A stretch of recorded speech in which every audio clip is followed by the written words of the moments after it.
Welcome to the Hidden Why podcast, episode 1027. My interview with Dr. Bob Lahita. We're discussing his work and his book, Immunity Strong. Enjoy.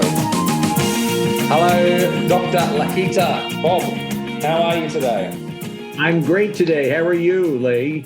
I'm doing well. Welcome to the Hidden Why podcast. Great. We've got a lot to talk about, I reckon.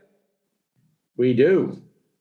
You've got a fairly fascinating and experienced background, and I've just received in the mail a copy of your newest book called Immunity Strong. I'm holding it here in my hands, and the subtitle there is Boost Your Natural Healing Power and Live to 100. Or more. What do you, well, before we get into your background in this book, Bob, do you, that's a really interesting one, live to 100 or more. How old do you think we could live to possibly now with the technology and the knowledge that we have? Well, if we take care of ourselves and we do the right thing, and I talk about that in the book, It's extremely important to consider your body. You have to be a master of your body, and you could easily live beyond 100. Easily. Yeah. So this is really something that is quite important, and it's and I go very, very carefully down each part of your immune system, which I call the biological soul.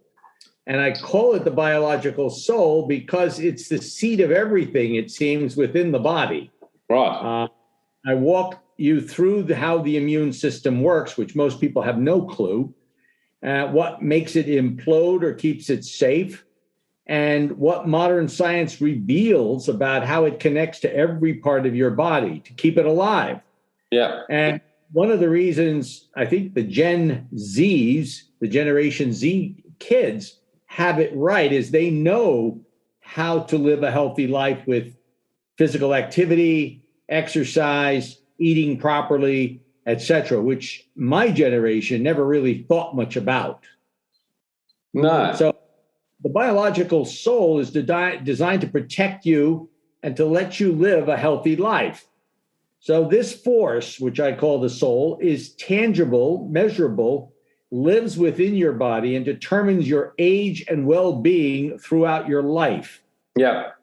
It's complex, it's physical, and in many, many ways, even though I don't know whether your audience is spiritual or religious or whatever. Absolutely.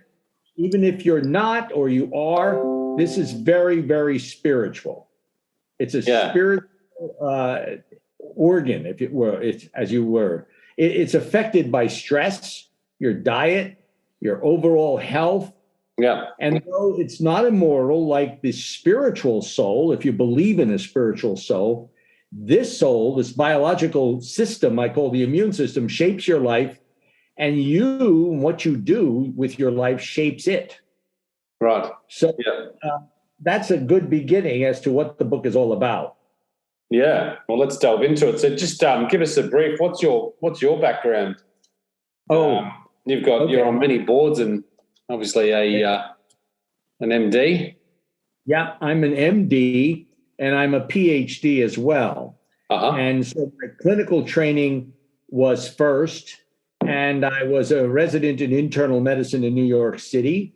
Yeah. And then I went to Rockefeller University, which I'm sure many of your listeners know. It used to be the Rockefeller Institute, and it is it's a cradle for Nobel Prize winners. Those were the senior guys that I worked for. Right. And what happened was then I had already had my PhD. I took extra 2 years in medical school to get the PhD, and that's in microbiology, virology.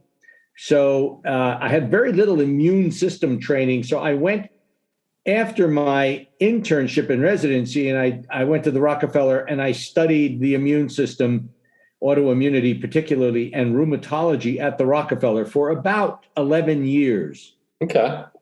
And at that time, I was also on the staff at the Hospital for Special Surgery in New York City, and then left that to become a rheumatology chief in various hospitals. I went from that to becoming chairman of medicine, which I was for 17 years in New Jersey. And that was after 9/11, when it was difficult to commute back and forth. I raised my family. I have 2 boys, and these days I have grandchildren, actually. And I live in Jersey, in northern Jersey, about 30 minutes outside of Manhattan, which is New York City. Mm-hmm. And let's see, what else? I do a lot of writing. I've written or edited 15 books. 15 books. Wow. Probably my 16th book. Yeah. And there's a textbook which I worked on, which is what I'm more familiar with, which is called Lahita Lupus Erythematosus. It deals with the disease Systemic Lupus Erythematosus. Say that again? Systemic Lupus Erythematosus. Okay. And that's a disease that's well known to most women and some men. But the publisher Academic Press named the 6th edition of the book after me, which I thought was really a great honor since I had worked on the previous 5 editions as the senior editor. Yeah. And so the book is more of a technical book for physicians and nurses and medical students. So that's sort of me in a nutshell. In a nutshell. And this immunity system, obviously you've got a lot of experience and you've studied it extensively. So no better person to talk to about it, I suppose, and better understand it because, as a novice here, I think of immunity. I think of, I guess something that helps protect us against disease. That's sort of the basic summary that I could come to conclusion with. But what you call it the biological soul, this immunity system of ours. But explain to us, I guess, basically what is the immunity system and this biological soul? Well, the immune system is rather complex, but I'll make it simple. Yeah, everyone knows what a police department is, or what an army is in a country. And we focused our effects now on infection, et cetera. But the immune system is analogous to, they say, a police department of a large metropolis. The metropolis is your body is the metropolis, or this large city, which requires a lot of protection. And so there's all sorts of interesting and complicated ways that your body protects you and allows you to live unsullied by viruses, parasites, or bacteria. Yeah. There's an innate and an adaptive immune system. And the innate immune system is the immune system that goes into effect as soon as you get infected with something. Right. And that is sort of the SWAT team of the immune system. It goes in, has no idea what it's going after, but it just knows that there's been an invasion or an insult to your body. Yeah. And 3 days later or thereabouts is the adaptive immune system, which comprises a lot of different cell types like T cells and B cells, which I'm sure your audience has heard of. And these T cells and B cells are very sophisticated, and they communicate just like a police department with 2-way radios. They communicate with something called cytokines and chemokines. Those are chemicals within your blood. Yeah. And that's what tells them where to go. And it tells them, a crime has occurred in your big toe or in your knee or in your kidney. And these cells all go there. And through a process which we call inflammation, the crime scene is the inflamed area, and that is roped off, and then the foreign invaders are attacked, scooped up, and removed. Now, in the case of something like... So that's with the T cells and B cells, did you say? Right. And the B cells make antibody by turning into plasma cells. And these cells are all described in the book. And I model it after a police department because I want you to understand very simply. People understand what police do. And if you take that model, that metaphor, and you use it with your immune system, you understand exactly what the immune system does. Now, it's interesting that I say to people, and they don't believe this, that imperceptibly, you're not aware of the fact that this stuff goes on all day long. Every second of the day, your immune system is recognizing and arresting and defeating invaders. Yeah. I'll get into that when I talk about biomes, but the invaders can be very lethal, or they can, most of the time, they can be minor intruders, like a bacterium in your lung, or some bacterium or parasite in your bowel that happens to gain entry. This happens imperceptibly. You don't know this is going on. This occurs, this protective network occurs all of the time, even while you're sleeping. Yeah. So these T cells are the role players and the B cells, and they communicate via these things called cytokines. It's called what, sorry? What's that? What are they called? Cytokines. Cytokines and chemokines. The cytokines are what tell the cells what to do. The chemokines tell the cells where to go. Yeah. And all of this is very sophisticated, very sophisticated. Now, your genetics, your infectious environment, the vaccines that you take, the medicines you take, your biomes, which I'll explain in a second, and your brain function is all modulated by the immune system. The brain actually directs parts of the immune system. So that behavior, the mind, body, and soul, you've heard that cliche used, it really exists. So the brain really is sort of the conductor of the immunologic orchestra, and it takes charge. And so stress, very, very important to overcome stress in order to have a normal functioning immune system.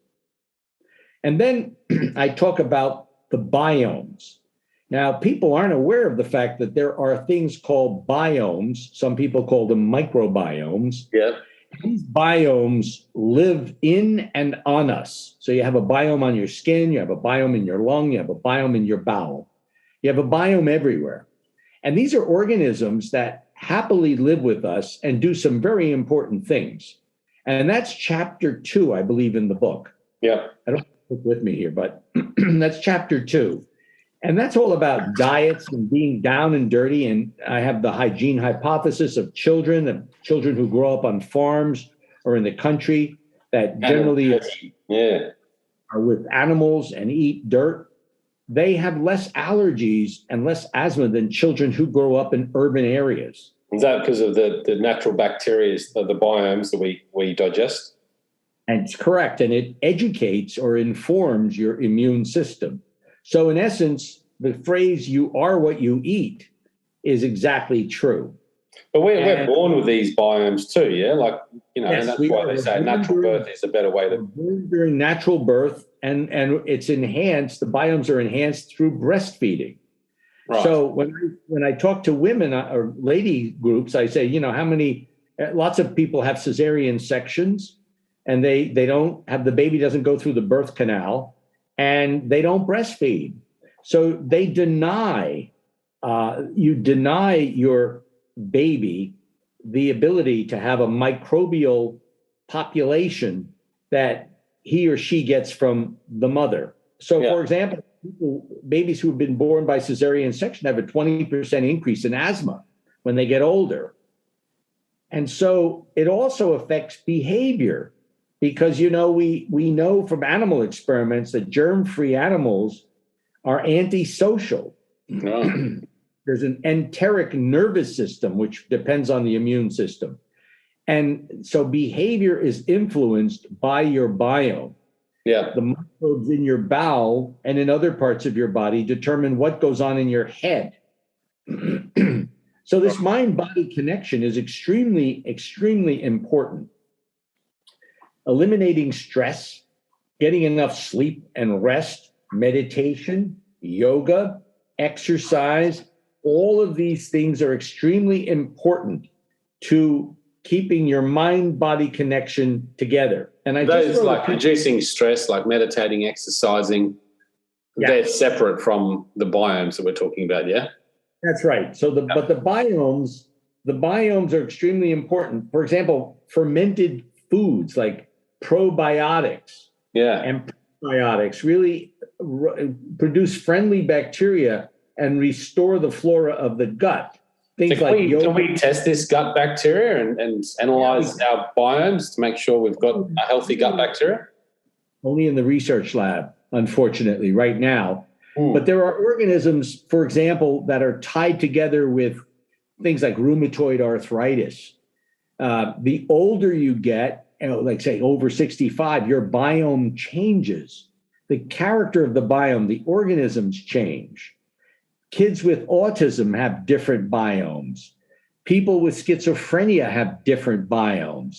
So the biomes, the organisms that live in the bowel, which can be quantitated and studied in great detail, they're different depending on what your lifestyle or your disease or your behavioral abnormality is all about. Can you explain that to us? So this biome, like gut biomes, if you've got a healthy gut biome, we're saying that directly affects the brain and our behavior.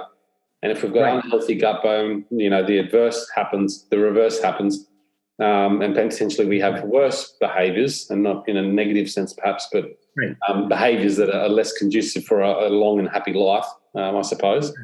Correct. How does that influence behaviour?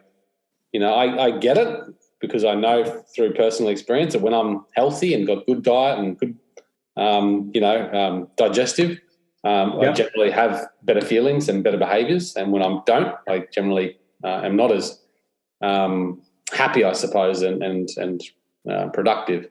I suppose my behaviours are weakened. So you're not as anxious. You're not as depressed. Depression is tied together with the biome as well. Yeah. And the worst thing your doctor can do is give you an antibiotic inappropriately for, say, something like a bacterial or like a viral sore throat, not a bacterial, a viral sore throat. So you go to your doctor, you say, I have a terrible sore throat.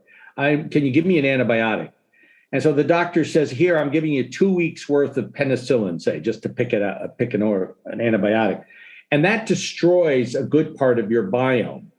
And we know, and I use an example in the book, I said, when you're in the hospital and you're put on chronic antibiotics, your gut flora disappear. And this is the reason that we carefully within the hospital watch for something called Clostridium difficile.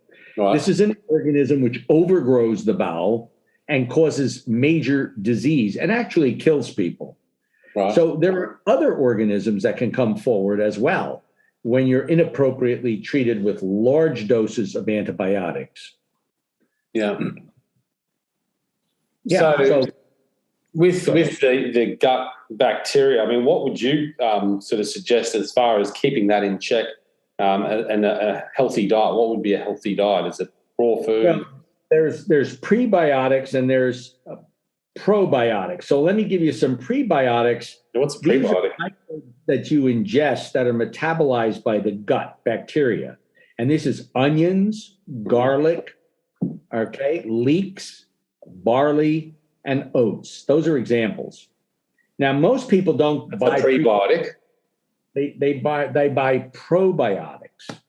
So the probiotic is friendly bacteria to restore the gut flora. So after you've been on antibiotics, for example, or you've had a diarrheal disease, you want to restore the bowel and you want to put friendly bacteria there. And the way to do that is through yogurt, something called kefir, sauerkraut, tempeh, kimchi, which the Koreans are fond of eating, and the Japanese miso.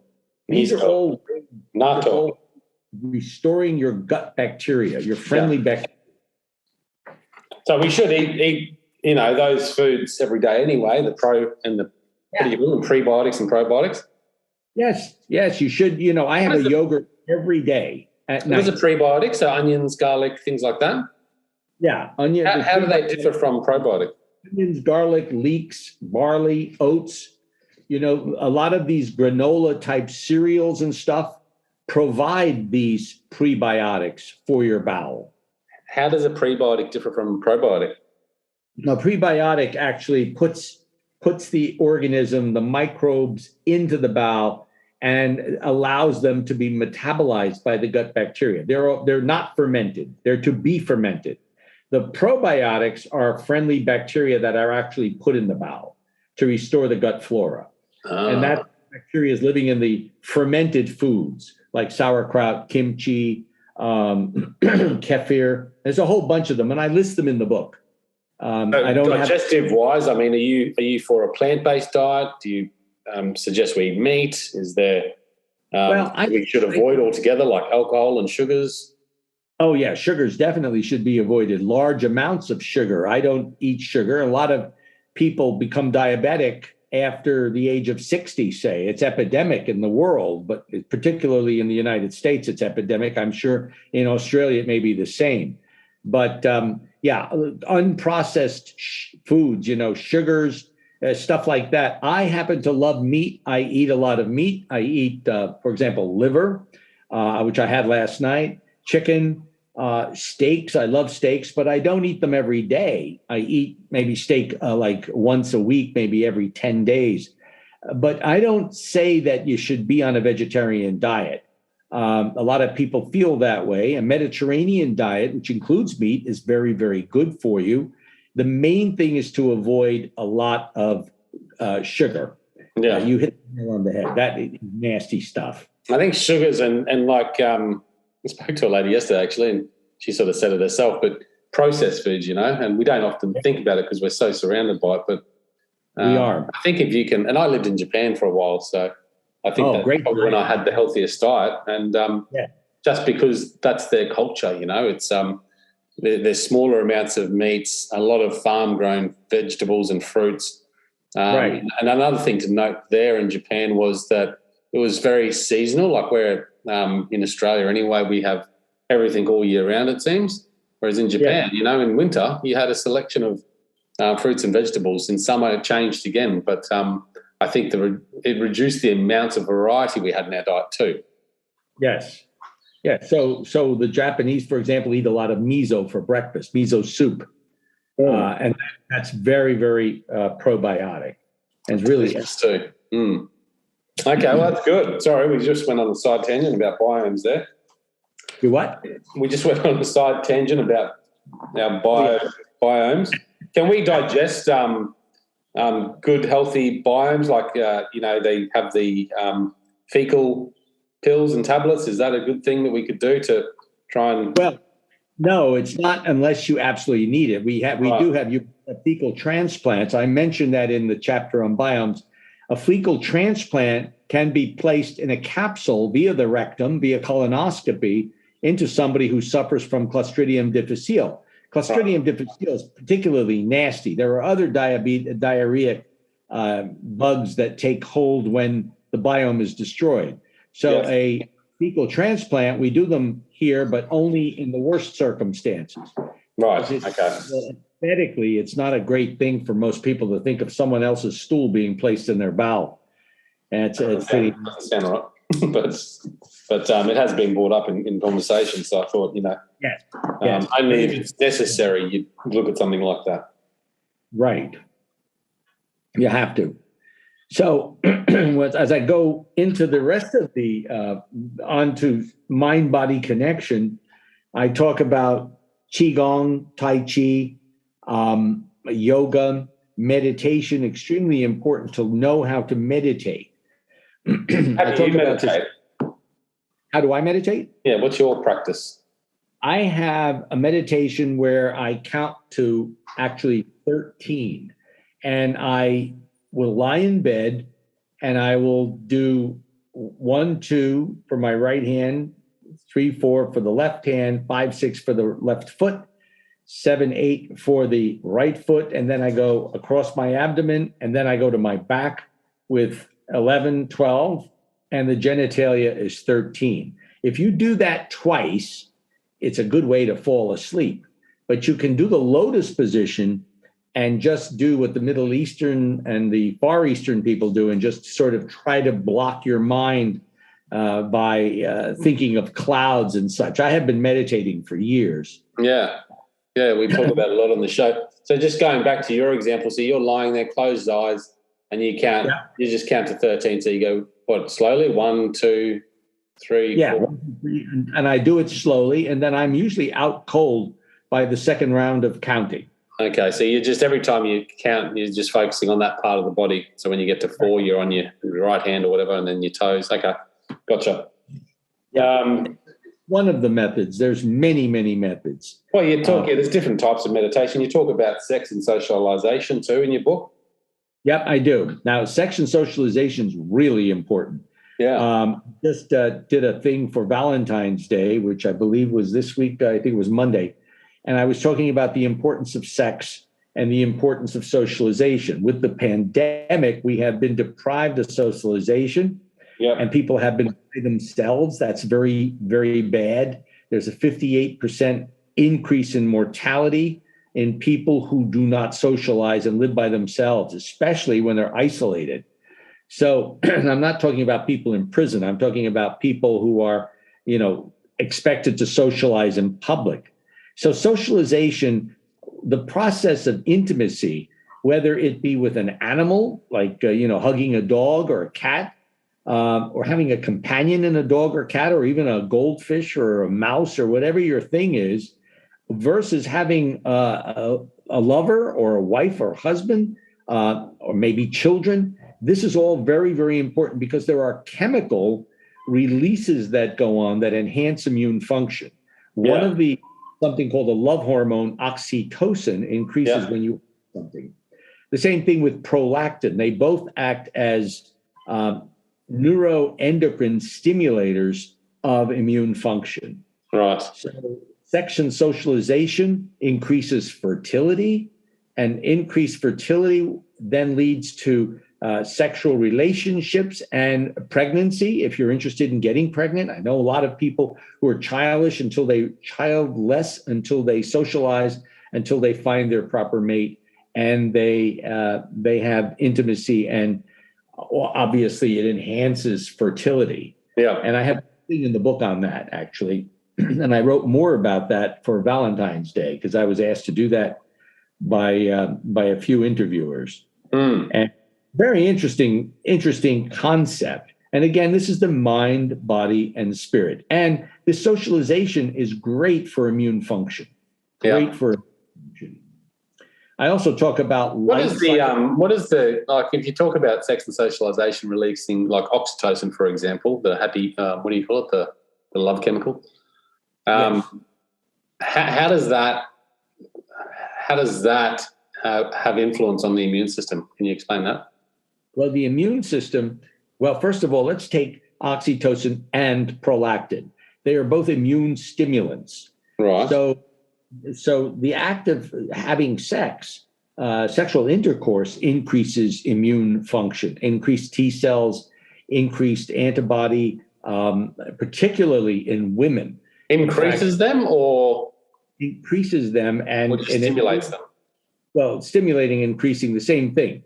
But actual increase in immunoglobulin levels and T cell function occurs with socialization and sexual relations. And I have a section in the book, if I have the book here, where I talk about males and intimacy and studies that have actually been done in legitimate papers in various medical journals talking about the effects of sex on immunity. Wow. And it's very, very interesting that during sex, certain hormones are increased, such as testosterone in men and even in women, as well as estrogens in women. And I did a lot of work on the immune system and endocrine studies. In fact, it was called immunoendocrinology, which is the study of hormones and glands modulated, mind you, by the pituitary, or what I call the conductor of the endocrine orchestra, from the brain. And my research at Rockefeller early on was to determine why females have autoimmune diseases far in excess of males.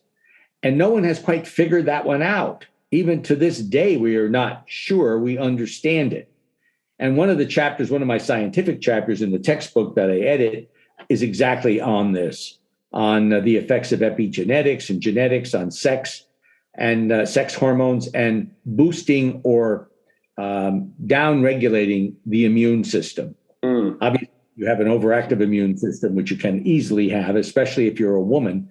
Down-regulation with hormones was the idea, which never worked out, that was put forth back in the 90s to try to control immune function. And this came up, by the way, during the pandemic, because it seems more men were dying of COVID infections than women. I don't know if you remember that. Yeah. the literature. Remember that? Yeah. And that a lot of that has to do with immunoendocrine effects, the effects of certain steroids, hormonal steroids. Mm-hmm. But we get away from oxytocin and prolactin, which are more like cytokines or communication molecules than they are about hormones. Right. We get into some real complexity, which I try to simplify in the book. Yeah, I mean, you've sort of covered everything. I mean, each chapter and each section just goes, I think you're talking about chapter 9 here, sex, gender, hormones, pregnancy and the immune system. Sex, gender, and hormones, to me, are extremely important. And pregnancy, the whole concept of pregnancy is extraordinarily important. So why are men's immune, like during the COVID pandemic, why have men been more prone to being I don't know. I looked at various ideas. I actually had one doctor in New York City who wanted to treat some men with estrogens that were sick, with the idea that the estrogens, which the man would not accept very readily, that the estrogens would in fact do wonders in strengthening his immune system so that he wouldn't succumb. But there's a lot of theories out there about why men succumb to the COVID more than women. And some of those have to do with socialization, a lack of seeking medical care, et cetera. There's a lot of environmental and epidemiological ideas that various investigators have about why this propensity for early death in males. Do women typically have a stronger immune than men? Like, would that be something that you do? They do. And a lot of that relates to the fact that females become pregnant and have to carry a transplant, the fetus, in their wombs for 9 months without rejecting the fetus. And that's a whole other story. I mentioned in chapter 9, I guess it is, about that, but I don't go into extraordinary detail because it's so complex. But I have to say that, a woman has a marvelous immune system, and that is good and that is bad. The bad part of it is they have a lot of autoimmunity, which means that the immune system in a lot of women tend to react against self-antigens, an antigen being a foreign material. In the case of autoimmunity, the foreign material is your own cells and tissues. So women do get more autoimmune disease than men, and it's probably largely due to the fact that the immune system of a woman is so complex, so sophisticated.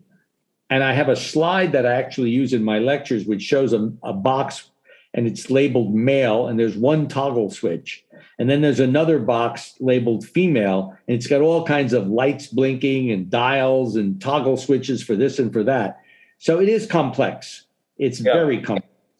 So this, so just explain that autoimmunity to me a little bit more, because I don't really understand that. That's where the immune system attacks itself. Yes, it doesn't really attack because people who are normal over a certain age have autoantibodies. Now, remember, the plasma cells produce these antibodies, and that's a descendant of a B cell. They make these antibodies, and in the case of, say, COVID, these antibodies are made after the infection, so the antibodies attach to the virus and remove it. Yeah. If you successfully fend off the infection, the antibodies are there. Now, people with autoimmune disease actually have a battle where their own immune systems attack things like the red cells, the white cells, the heart muscle. That's the pericarditis that we hear a lot about. And there's a lot of autoimmunity that happens during an infection, such as a viral infection. And in fact, the autoimmune diseases that I see in my patients, when they get vaccinated, or God forbid they get COVID, their immune systems take off and there's big trouble. They have all kinds of new symptoms, new rashes. Some of them become anemic. There's new onset diabetes. Some have kidney failure and so on and so forth. These are things you don't hear about. Yeah. But autoimmunity is a natural process, for example, in a pregnancy. If a woman's carrying a fetus, autoimmunity is there to help. Right. So autoimmunity isn't always bad, but that's complex unto itself. And a lot of people don't quite understand that. You talk about COVID and, well, virus in general and COVID in particular, and also the vaccines. And I guess it's probably a strong point of debate at the moment with the pandemic happening. Yes. So can we go into that topic for a little bit? So I'm interested to know, and I've read different articles and listened to different people talk about it, but certainly as far as the COVID-19 virus goes, yes. Do we need a vaccine against it? Is it better to use our immunity system to fight it rather than having a vaccine help us? Well, yes, your immune system is extraordinarily important to controlling an infection. Right. And that applies to COVID as well. So if you're older, like say over 65, we know that the coronavirus will wreak havoc on your immune system, particularly if you are in bad health and have comorbidities. And those comorbidities, chronic lung disease, heart disease, kidney disease, and so on, diabetes, asthma, whatever. But there are a lot of people that have what's called immunosenescence. And if you haven't taken care of your immune system, the immune system becomes senescence. And there's a term for that. It's called immunosenescence. So this immunosenescence results in a lack of immune response to things like the coronavirus. Now, the coronavirus is a very crafty, and it's not alive, it's a particle. It's very crafty, however. And once it gets into the body, depending on the type of variant you have, the Delta being the worst, the Omicron probably being the least of the serious ones, because it's producing, and virtually in our country, in the US, it's 99.9% of the infections right now. And it's kind of waning, which is wonderful. Yeah. And immune responses are terrific in everyone. We know that about 95% of people over the age of 75, say, are immunized, have had the vaccine. I'm going to talk about the vaccine in a second. Yeah. And we know that if you have a strong immune system, you will overcome the Omicron variant. And as a matter of fact, if you have a very good immune system, you may not even know you've been infected with the coronavirus. And we see that all the time within same households. The husband gets very sick, the wife goes on with her dishes and all that, nothing, doesn't even have a fever. Yeah. And I don't understand that, but I attribute it to the natural beauty of the immune system and having the fact that your biological soul is very strong. And so you can overcome infections because of your exposure to other antigens, say, for example. And I could give you numerous examples of this, but this is some of them are quite controversial. But people say there could be inborn errors of immunity in people who succumb to the virus very quickly. You can get a 30-year-old tennis player who's a professional. He gets the coronavirus and drops dead in 3 days. Yeah. You get an 80-year-old lady who's in good shape. She gets the coronavirus and overcomes it. And in 5 days, she's in and out of the hospital. So go figure. Yeah. And differences are clearly with regard to your immune response. Absolutely. And so the vaccines are really amazing. And the messenger RNA that everyone hears about is really based on our ability to play with molecular mechanisms. Didn't have this ability 20 years ago. No. These days, we can create from the virus, take pieces of its RNA, which are responsible for the infective parts of the virus, that is the spike protein that it produces in the body. We can take the messenger RNA out and put it in something that looks like an M&M, but a very, very, very small microscopic M&M. The sugar coating and the chocolate in the middle is the RNA. Right. So it gets into your body, your cell eats the M&M, and it's not infected, but the messenger RNA goes into the works of the cytoplasm. It never goes into the nucleus of the cell where the DNA is, the genetic machinery. It goes out in the cytoplasm and is processed like any other messenger RNA that your cells are making. And this tells the cell to produce a spike protein. So it looks to the immune system as though the spike protein has come from the virus, when in fact it has not. It has come from the messenger RNA taken out of the virus, and it's not in. So that's the messenger RNA vaccine. And they're being produced not only for COVID, but now for malaria, for respiratory syncytial virus, for a lot of different infections. You're going to be seeing messenger RNA vaccines because they're easy to produce. They can be produced rapidly and very inexpensively. Yeah. So They are good. Now you have the viral vector vaccines, which is the J&J in our country. I don't know what you call it in your country, whether you have the Russian version or the Chinese version. But the viral vector vaccine is really where particles of the virus itself are encapsulated in a virus that's harmless, like an adenovirus. Yeah. And that injected one-shot deal, and it essentially accomplishes the same thing the messenger RNA virus a vaccine does by causing an immune response. Yeah. Now, there are adjuvants added, adjuvant concept, which I give, and it's too complex to go into now, but if you read the book, the adjuvant is something that helps the vaccine work fast. Right. It's very, very effective. And one of the adjuvants that help the vaccine work is your microbiome in the bowel. Yes. If you raise germ-free rats and you put them in 2 cages, and one cage you give them regular chow, so they now populate their bowel, and you infect both groups of rats with influenza, you will only be able to vaccinate the rats that have the microbiome, and you cannot vaccinate the ones that are germ-free. They just don't pick up and take the vaccine very easily. That's data that's in the scientific literature. Okay. So you see how important this all is to understand. Does it matter whether, like, if you have, and this is just a question going back to the COVID and the vaccine, if you haven't had the vaccine and had COVID, is your immunity going to be as good as fighting off the virus in the future than someone with the vaccine? No question about it. In fact, there's some discussion that natural infection may be just as effective, if not more effective, than having the vaccine. There's only one problem, right. That infection, again, because your immune systems are so different, the infection of one person may not have the same immunologic response as the infection of a different person. No. But the vaccine gives you a consistent response. That's why we're saying if you've been infected, do get the vaccines after you recover to ensure that your immune system has a good response. That's the reason for the booster, for example, or in the case of Israel and England, a second booster. So a total of 4 shots with regard to the messenger RNA vaccines. What does it have any chance of reducing your immunity? Like not just with the COVID, I guess, the virus, but other potential viruses?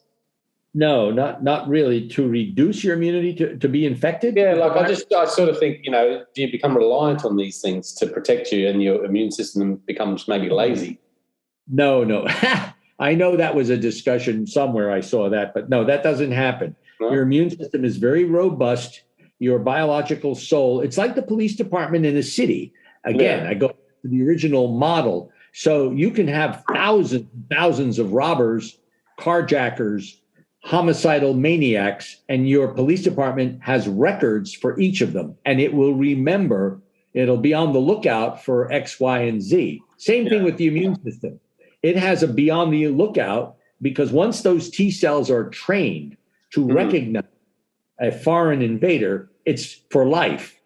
So a lot of this really is important to understand because there's a belief out there from some of my colleagues that your immune system, your cellular immunity goes on and on and on for years and protects you, even though your neutralizing antibody disappears. Right. So that's interesting. Very interesting. Yeah, well, you covered all that in the book. What does the future hold for our biological soul? Oh, the future is extraordinary. Is that? Mental disorders, predictions that depression and schizophrenia may be able to be controlled immunologically, that neurodevelopmental abnormalities, which we may understand better, such as autism, these things may be understood if we understand how the immune system works in the fetus. I think, autistic kids are probably born autistic, and at a certain time in their lives, this becomes apparent, and it's early childhood. So that's another area. Whether you're left or right-handed, I talk about that in the book, is very, very interesting. There are scientists, neurologists largely, who believe that the brain and the laterality of the brain and the immune system develop together. So whether you're left-handed or right-handed, or ambidextrous, people who are left-handed tend to be more creative. Ambidexterity makes you really creative, and they feel that enhances immune function as well. Inflammation and dementia, trying to understand dementia as an immune disease.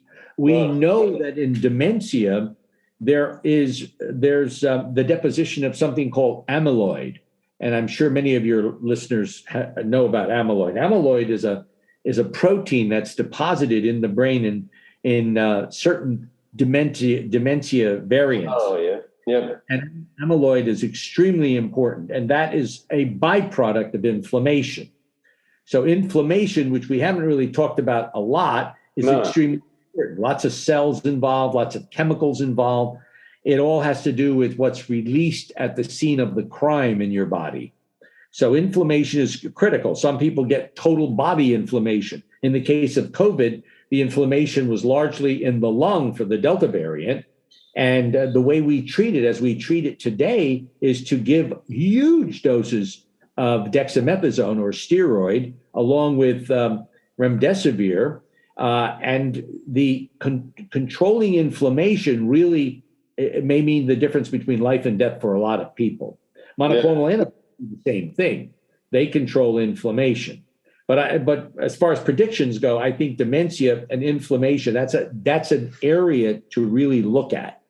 This inflammation, I mean, that's, like you said, it's what's left after the crime scene.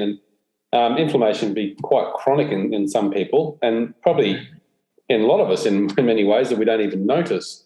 That's right. But it affects us greatly, doesn't it? It does. It does tremendously. And if anything you should take away from my book is the fact that this all goes on without your being aware of it. Yeah. But that you do have a major role to play in controlling your immune system. You can enhance it or you can knock it down by drinking out too much alcohol, smoking cigarettes, taking illicit drugs, and so on and so forth. Yeah. And obviously, if you have HIV/AIDS, you're going to certainly destroy your immune system. So these are things that are very important, very, very important. Checkpoint therapy with cancer. The Nobel Prize was given 2 or 3 years ago to Jim Allison, and I forget the second guy that got it, for checkpoint therapy. We can now take the immune system and remove the protection that a tumor develops. Tumors, generally, some of the tumors that develop in our bodies have the immune system. They commandeer the immune system to protect the viability of the tumor. We now know checkpoint therapy removes that. I go into it in my book in some detail. It's pretty complicated, but some tumors that were heretofore untreatable now are treatable, and that's very exciting. Asthma, eczema, and the fetal immune system, natural birth and breastfeeding, critical. We already touched on that. Controlling autoimmunity by educating the adaptive immune system, which is to say that autoimmunity is a natural process that goes on in the body, but we can make sure it doesn't develop to the degree where it actually destroys the patient.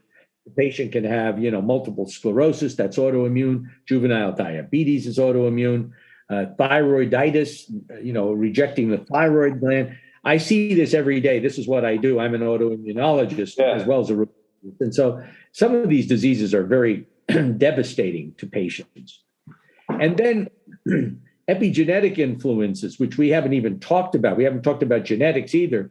But suffice it to say that in the book, it's a very interesting topic. Epigenetics is your behavior, your diet, your environment, and how it affects your immunity. Whether you live in a hot climate, a cold climate, whether you like to drink wine every night or you eat just meat. We touched on that a little bit. Yep. Those are all epigenetic influences that last for only a couple of generations, but then go away. So it's outside of your genetics, but it acts as though it's a genetic influence. I don't know how you've managed to pack so much info into such a small, it's not a small book, I guess it's a couple hundred pages, but you've done that well, mate. And I know it sounds you're very passionate about this topic, and I reckon I could have you speaking all day on it. But I want to thank you for coming on and sharing us a little bit of a glimpse into what you've included in this book, Immunity Strong. I'll stick this book link in the show notes for our listeners. You'll find it at thehiddenwhy.com. Just type in Dr. Bob Lahita, and you'll see the show notes there with the link to grab yourself a copy of the book. Great. So, Bob, thank you for coming on. Any final words of wisdom from you? No, I think we've covered just about everything, except that I want people to respect their own bodies, their own immune system, and treat it like it's important, because it's going to allow you to live a long time if you do it right.